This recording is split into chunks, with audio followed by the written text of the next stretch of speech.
In continuation of the Narendra Modi government's ongoing drive to grab the Kashmiris' land on one pretext or another in the occupied Kashmir, the authorities on Tuesday attached an immovable property belonging to a civilian in the Kulgam district.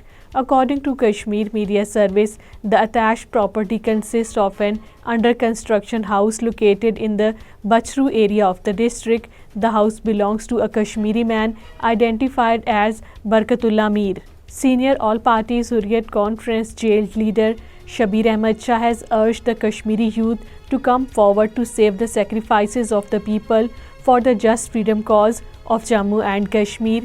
According to Kashmir Media Service, Shabbir Shah, in a message from the India's infamous Tihar jail, New Delhi, said that the overwhelming majority of the people of Kashmir endorsed the right to self-determination enshrined in the United Nations Security Council resolutions.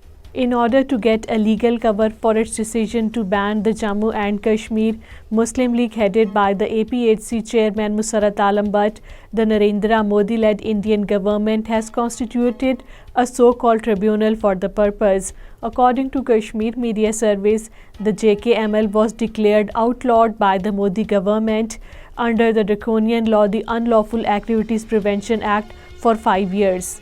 A big protest demonstration was held in the Baramulla against the Narendra Modi government policies targeting the Kashmiri people both economically and politically.